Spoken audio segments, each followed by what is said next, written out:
15 जानेवारीला दिल्लीत सोनिया गांधी, शरद पवार आणि उद्धव ठाकरे यांची बैठक. जागा वाटपासंदर्भात अंतिम निर्णय होण्याची शक्यता. तलाठी भरती संदर्भात या आठवड्यात मेरिट लिस्ट लागणार. भरती प्रक्रियेमध्ये कुठलीही अनियमितता झालेली नाही, तर वाढीव गुण हा मूल्यांकनाचा एक भाग. महसूल विभागातल्या वरिष्ठ अधिकाऱ्यांची माहिती. तलाठी भरती परीक्षेत झालेल्या गोंधळानंतर परीक्षा रद्द करण्याची विद्यार्थ्यांची मागणी. तर परीक्षा रद्द करणं हा काही पर्याय नाही, नागपूरच्या विद्यार्थ्यांचं मत.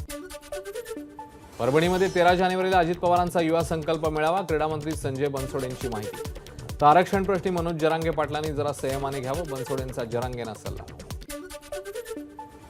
मनोज जरांगेंच्या मुंबईला होणाऱ्या उपोषणासंदर्भात मुंबई हायकोर्टात याचिका दाखल. या प्रकरणी न्यायदेवता योग्य निर्णय देईल, जरांगेंची प्रतिक्रिया. भाजपा आमदार नितेश राणेंनी घेतली शरद मोहोळच्या पत्नीची सांत्वनपर भेट. मोहोळ कुटुंबीय नेहमीच हिंदूंच्या पाठीशी उभं राहिल्याचं वक्तव्य. शिवडी ते नावाशिवाय सागरी सेतूला राजमाता जिजाऊंचं नाव द्या. बिग बॉस फेम अभिजित बिचुकलेंची सरकारकडे मागणी. 2014ला मला दिल्लीत जायचं नव्हतं, पण आता दिल्लीत जायला आवडेल. रायगड लोकसभेच्या जागेवरून खासदार सुनील तटकरेंचं सूचक विधान.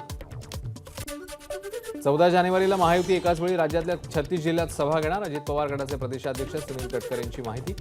15 फेब्रुवारीपर्यंत विभागीय स्तरावर 6 मेळावे घेणार, तटकरेंची प्रतिक्रिया. नाशिकमध्ये मुख्यमंत्र्यांसमोर अंगणवाडी सेविकांनी फोडला टाहो. मुख्यमंत्री तपोवनात पाहणी करत असताना अंगणवाडी सेविकांनी रडतच घातला. मुंबईमध्ये महिला शिपायांवरील झालेल्या अत्याचार प्रकरणाची चौकशी करा. शरद पवार गटाच्या नेत्या रोहिणी खडसेंची मागणी. या प्रकरणी रश्मी शुक्ला यांची भेट घेणार, रोहिणी खडसे यांची माहिती. मुंबईत महिला पोलिसांचा वरिष्ठांकडनं छळ होत असल्याची तक्रार. या प्रकरणी वस्तुस्थितीदर्शक अहवाल तात्काळ पाठवा. महिला आयोगाच्या अध्यक्षा रुपाली चाकणकर यांचे मुंबई पोलिसांना निर्देश.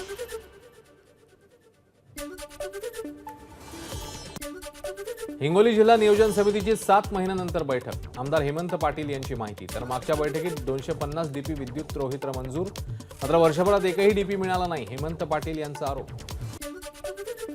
अहमदनगरच्या अकोले तालुक्यात हिरड्याची सरकारी खरेदी सुरू करा आणि हिरड्याला रास्त भाव जाहीर करा या मागण्यांकरता राजूरमध्ये मुक्काम आंदोलन सुरू. तिसऱ्या दिवशी आंदोलन आणखी तीव्र. परभणीमध्ये जिल्हा नियोजन समिती बैठकीत सत्ताधारी आणि विरोधकांमध्ये खडाजंगी. ज्यांनी न्यायालयात केस टाकली त्यांनी परत घ्यावी, तो निधी विकास कामांना वाटप करू. पालकमंत्री संजय बनसोडेंचा विरोधकांना टोला. तलाठी भरतीमध्ये काही विद्यार्थ्यांना 200 मार्कच्या पेपरला 214 मार्क पडल्याचा प्रकार समोर. त्यामुळे परीक्षा किती पारदर्शक झाल्या हे दिसून येत आहे. माजी खासदार राजू शेट्टींचा राज्य सरकारला टोला.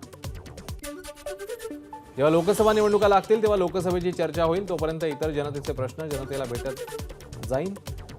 माजी खासदार राजू शेट्टींची प्रतिक्रिया.